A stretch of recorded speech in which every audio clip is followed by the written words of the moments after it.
Halo, halo, apa kabar Anda semua? Semoga selalu dalam keadaan sehat walafiat, tetap semangat. Kembali bersama dengan Bung Rocky. Ini lagi-lagi on the road ini sama Bung Rocky ya. Ya, habis hiking. No, ambil cycling. Oke. Bung Rocky ini ada saya sih pengen ada dua topik setidaknya untuk yang pertama ini kita bahas ya soal keputusan Dewas meminta Firly untuk bukan meminta, keputusan Dewas bahwa Firly itu melakukan pelanggaran etik berat dan konsekuensinya dia diminta mengundurkan diri, dan kemudian rame ini kan dia memang sudah dua kali minta pengunduran diri gitu, apa artinya ini kan gitu. Tapi satu yang serius saya kira apa yang terjadi di Taipei ya, di Taiwan itu kertas suara itu sudah tercoblos, dan dari video-video yang beredar itu kita lihat bahwa ya paslon nomor berapa yang dicoblos itu udah ketahuan lah begitu, dan orang kemudian mencurigai, wah ini jangan-jangan ini bagian dari strategi kecurangan yang akan terjadi. TSM itu terstruktur, sistematis dan masif, walaupun kemudian KPU membantah bahwa itu kesalahan PPLN, bukan bukan kesalahan, bukan desain kecurangan. Saya kira ini yang perlu, yang akan kita bahas, Bung Rocky.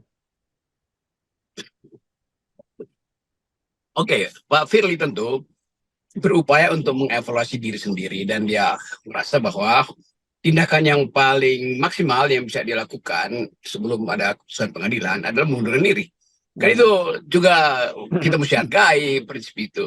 Walaupun kontroversinya kok belum diperiksa secara etis. Ya apapun yang diperiksa secara etis kan penalti maksimal dari Dewas itu kan nggak mungkin pidana. Jadi mundurkan diri itu mungkin sudah diantisipasi sebagai kesalahan tertinggi dari Pak Firly. Karena itu dia bilang aja dia mundurkan diri. Tinggal Dewas menerangkan bahwa mundurkan diri itu artinya menerima konsekuensi tertinggi. Berarti selama ini sebelum diperiksa oleh Dewas, Firly udah merasa bersalah. Kan gampang aja kan bikin dua kalimat sederhana itu. Ya, ya, ya. Nah, dan ini tapi kemudian orang menyoroti karena memang bukan hanya Firly kan yang sebenarnya menjadi sorotan, itu Dewan Pengawas juga, karena selama ini kan Firly juga beberapa kali melakukan pelanggaran, dan Dewas juga kelihatannya tindakannya juga tidak tegas, hanya teguran ringan dan sebagainya. Sekarang setelah tahu bahwa dia jadi tersangka begitu dan opini publik sangat memberatkan Firly, kelihatannya kok jadi tampil gagah begini Dewan Pengawasnya gitu. Itu dalam keadaan Firly jadi lame duck, maka dia ditembak langsung oleh Dewas. Itu nggak fair Ya. juga. Dulu waktu Firly masih gagah perkasa, nggak berani tuh Dewas tuh. Jadi Dewas sebetulnya mesti mengevaluasi diri dan mengatakan, oke, Pak Firly menyadari sendiri-sendiri, maka dia mundurkan diri. Kami juga Dewan Pengawas merasa bersalah karena dari awal tidak pernah menghukum Pak Firly, maka kami juga ikut mundurkan diri. Kan itu lebih bagus sebagai pameran etika publik pada rakyat kan. Jadi Dewas juga mesti mundurkan diri. Karena dia harus merasa bahwa dia bersalah, tidak pernah menghukum Firly, kan itu mestinya begitu. Nah, Firly menghukum dirinya sendiri, ya lebih hebat Firly dong, dia menghukum diri sendiri. Sementara Dewas nggak pernah menghukum Firly itu karena takut bahwa Firly lebih kuat dari Dewas. Jadi Dewas mesti mengatakan kami memang lemah, karena kami lemah, kami tidak patut meneruskan kedudukan kami sebagai Dewas. Jadi ini cuma kalimat yang mesti diucapkan ke publik, nggak usah gengsi-gengsian ini si Dewas ini. Ya, ya, ya, ya. Dan dalam hal ini kemudian orang malah melihat bukannya, Dewas keren ya, gagah banget bisa mengambil tindakan terhadap Firly, perintahkan pengunduran diri, menjatuhkan vonis kode etik berat begitu. Tapi orang terus itu apa gitu, karena memang tanpa diminta mundur diri, Firly juga memang sudah mundur kok. Itu faktanya juga nggak bisa diubah lagi kan. Firly merasa bahwa sudah selesai tugas dia dan dia tidak ingin diperpanjang oleh presiden, dan karena itu dia merasa seluruh yang dia lakukan dia sadari sebagai kesalahan. Nah, kesalahan itu ada dua, kesalahan etik atau kesalahan pidana. Kesalahan pidana pasti nggak ada kadaluarsanya. Kesalahan etik juga nggak ada kadaluarsanya. Tetapi kesalahan etik yang dibebankan pada fungsi Dewas itu yang diambil alih oleh Firly. Buah saya merasa tanpa dia ucapkan sudah bersalah, karena itu sebelum diperiksa oleh Dewas saya merasa udah saya mundurkan diri aja. Toh sama aja akibatnya kan. Dan orang justru merasa bahwa Firly nggak percaya pada Dewas. Karena bisa-bisa juga kalau Firly dipanggil Dewas, hukumannya bukan mundurkan diri, mungkin teguran tertinggi kan. Jadi ini lucunya tuh, karena Firly juga merasa bahwa ya sebaiknya saya diberhentikan itu. Tetapi kalau dipanggil Dewas, jangan-jangan Dewas masih punya ewu pakeu pada Pak Firly, sehingga nggak mampu untuk memberi penalti maksimal, yaitu pengunduran diri atau dipaksa mengundurkan diri.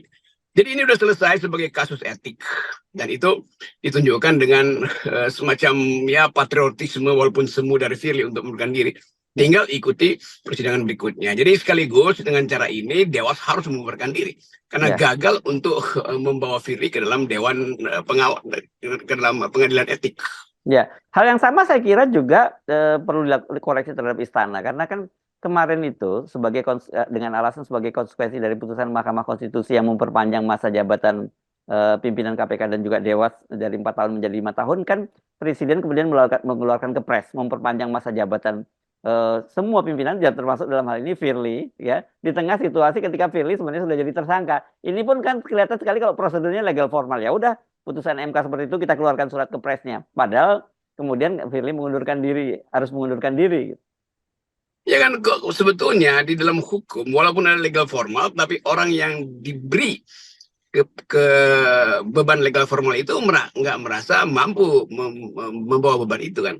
Jadi Firly bisa katakan bahwa iya saya sudah diperpanjang tapi saya tidak mampu menerima perpanjangan itu maka saya mengundurkan diri itu. Kan itu sebetulnya yang mesti diterangkan oleh Firly sehingga publik tahu bahwa Firly bersiap-siap untuk menghadapi pengadilan. Kan itu lebih fair sebetulnya tuh. Sehingga hal-hal yang menyangkut status dia di KPK udah selesai aja kan.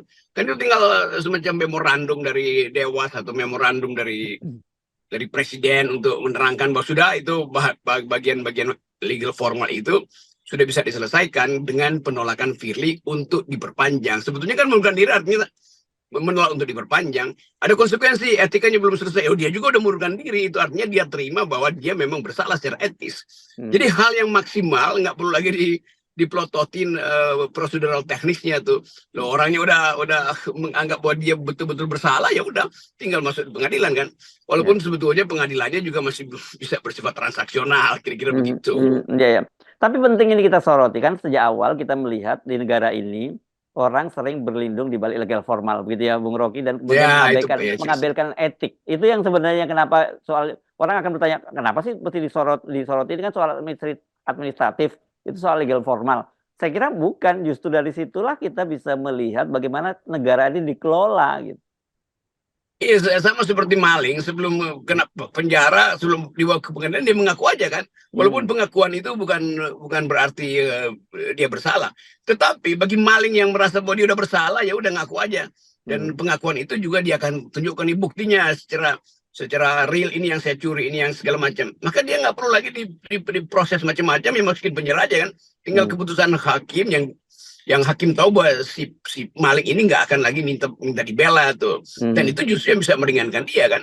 Jadi sekali lagi Firly juga bisa begitu. Mengatakan bahwa saya bersalah karena itu saya mengundurkan diri. Itu mesti ditafsirkan bahwa dia memang tidak lagi membutuhkan pengadilan etik. Karena dia tahu pengadilan etik tertinggi adalah pemberhentian dia tuh. Nah bagian-bagian ini yang betul tadi Herzo. Seolah-olah yang legal formal itu dihadapi dulu sebelum etiknya dijalankan. Atau demi yang etik legal formal diajukan dulu. Padahal yang legal formal itu semata-mata cuma menunjukkan bahwa masih ada kekuasaan.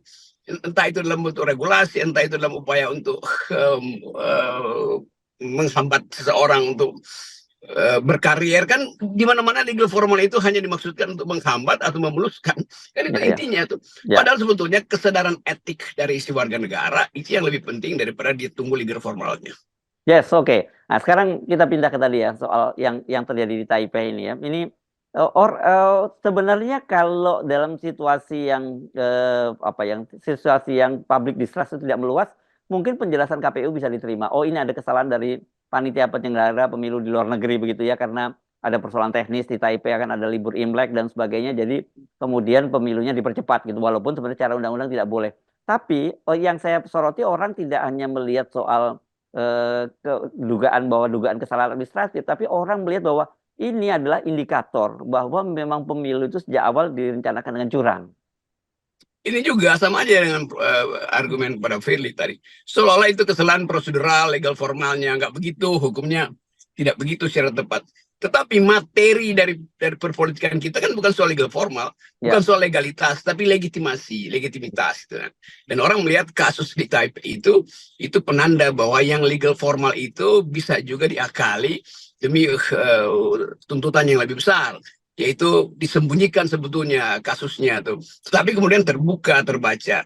Jadi seluruh keterangan KPU atau penyelenggara pemilu nggak akan percaya. Orang tetap anggap bahwa ini adalah percobaan untuk melihat Ya. kemungkinan-kemungkinan di daerah lain, di tempat lain, di luar negeri misalnya dengan modus yang sama.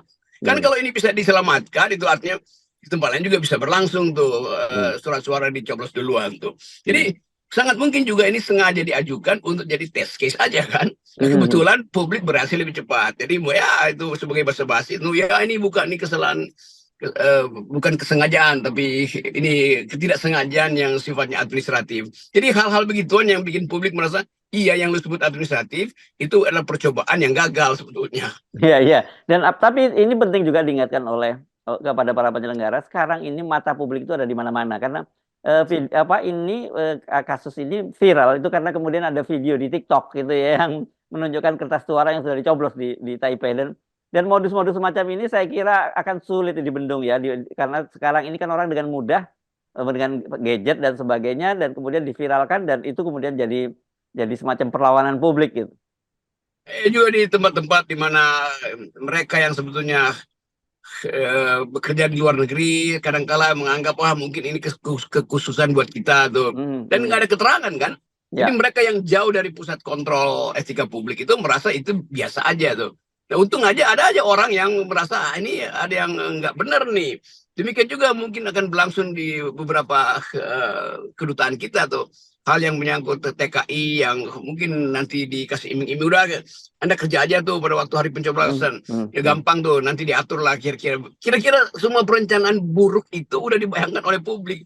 Karena itu netizen udah siap-siap untuk mencari ini kasus apa yang bisa ditiktokkan atau diviralkan.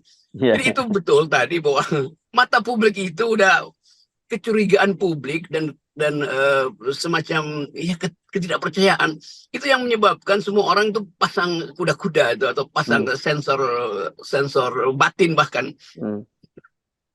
Yes, oke. Makanya itu, saya kira kita masih jauh ya dari harapan seperti dulu. Kalau kita ingat tiap kali ada pemilu kita diminta untuk menyambut gembira gitu ya. Itu hak demokrasi katanya. Kita sambut gembira. Sekarang orang justru menghadapi pemilu itu bukan dengan kegembiraan, tapi dengan kecemasan karena mereka khawatir bahwa yang terjadi itu bukan kecurangan, tetapi hanya sekedar prosedur ya demokrasi yang prosedural bahwa sudah dilakukan pemilu, tapi soal hasilnya sesungguhnya sudah ditentukan oleh penguasa. Ya itu lucu tuh, satu di mana tuh dalam seminggu ini saya ketemu Hmm, orang yang tiba-tiba tahan saya di bandara apa di hmm, hmm. mana itu karena saya pergi terus-menerus. Terus Hmm. mereka bilang begini, Pak Rocky denger ya lagu pemilu tuh. Oke silahkan. Ya, ya, ya. Pemilihan umum telah menipu kita. Kan sampai di situ. Apa namanya tuh. Saya juga kaget tuh. Bagaimana kalian? Ya Pak ini nggak mungkin nih jujur kan. Hmm. Jadi kecemasan dan kejengkelan publik itu bahkan dipakai untuk mengolok-olok lagu pemilu itu kan. Ya, Itu ya. sebetulnya yang mau kena deli apa enggak mereka tuh, ya mereka merasa secara batinnya itu banyak penipuan kok.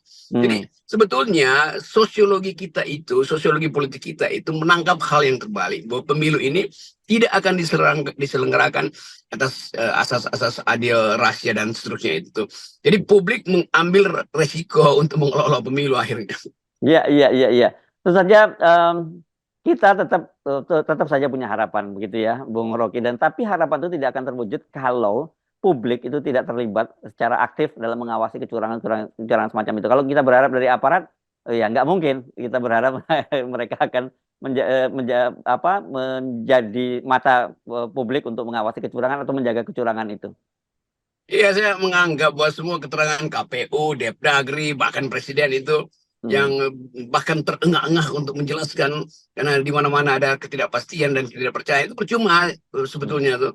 Jadi kita nggak tahu cara apa untuk memberi semacam rasa damai atau rasa nyaman atau rasa percaya pada publik bahwa mereka akan mencoblos di tempat yang tidak akan ada kecurangan tuh. Hmm. Jadi semua orang bersiap-siap justru untuk menerima kecurangan. Dan ini satu pemilu yang asal usulnya adalah kemaksiatan politik dari Pak Jokowi di KPK, di MK. Kita Hmm. mesti sebutkan itu akhirnya. Karena orang walaupun diterangkan panjang lebar, orang akan bilang iya, tapi Gibran kan dipersiapkan, nggak mungkin dia kalah tuh. Jadi Hmm. apa namanya backmind itu jadi mainstream filosofi dari pemilu hari ini. Jadi mainstreamnya adalah akan ada kecurangan. Kenapa begitu? Karena dari awal seseorang sudah diajukan secara curang. Itu bagaimana bantahnya itu? Kan bagaimanapun membantah itu orang akan bilang, lihat putusan MK tuh. Di situ pemilu dimulai dengan curang. Hmm. Kan Hmm. begitu pikiran itu. Ya. Dan itu dibahas juga di forum-forum akademis.